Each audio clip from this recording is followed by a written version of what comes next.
Welcome to the first episode of Supervillain Spotlight.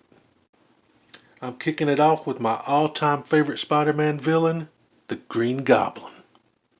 There were several Green Goblins over the years, but for this episode I'm going to be focusing on the first and the best, in my opinion, Norman Osborn.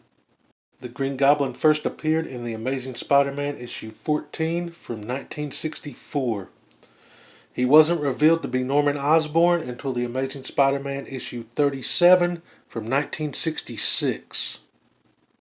His abilities include superhuman strength, speed, stamina, durability, agility, and reflexes via the Goblin formula, regeneration, genius-level intellect, a master of hand-to-hand combat and martial arts, and he was somewhat of a scientist.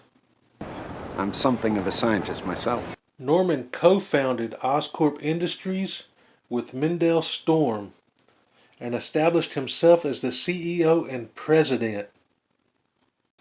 But wanting even more control of Oscorp, Norman accused Strom of embezzlement and had him arrested.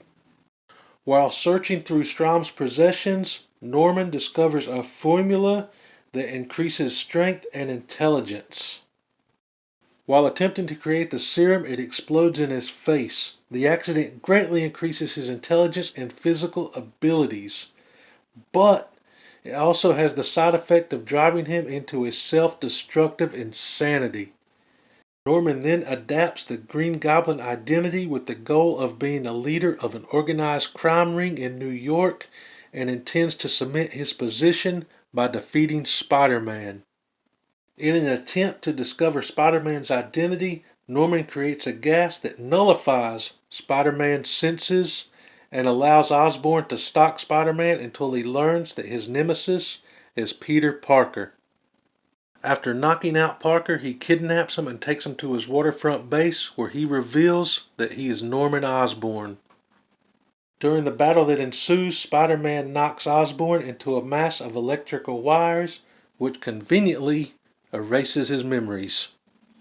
Not wanting his best friend Harry Osborn to know about his father, Spider-Man destroys the Goblin costume and tells the authorities that Osborn lost his memory while helping to defeat the Green Goblin. Much later, Norman Osborn stumbles upon an old Goblin hideout, which restores his memories. Vowing revenge, the Green Goblin kidnaps Gwen Stacy.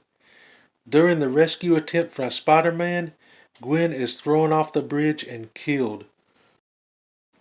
A traumatized Spider-Man, obsessed with revenge, tracks down the Green Goblin to his hideout, and in the ensuing battle, Osborn is impaled by his own glider and dies.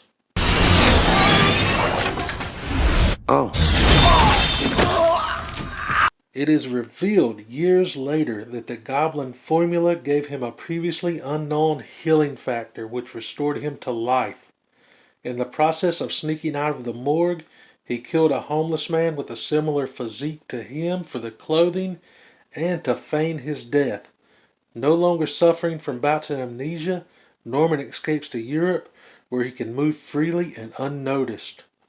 For years he was an unseen character, pulling the strings behind the scenes and causing Peter Parker unseen amounts of misery over the decades. As I stated before, the Green Goblin is my absolute favorite Spider-Man villain of all time, and some notable stories to read if you don't know anything about him is obviously his first appearance in Amazing Spider-Man 14. I'd probably have to get that in reprint. Can't afford the real deal. Amazing Spider-Man 39 and 40, Amazing Spider-Man 121 and 122, and the Spectacular Spider-Man 250, which featured a return, and that is the issue that revealed that Norman had been behind the scenes of everything bad that had ever happened to Spider-Man throughout his entire life. I highly recommend those stories if you're looking for some great reading material on the Green Goblin. Alright, that does it for the first episode of Supervillain Spotlight. I hope you guys enjoyed this, and I'll catch you next week. Peace. What did you say his power level is?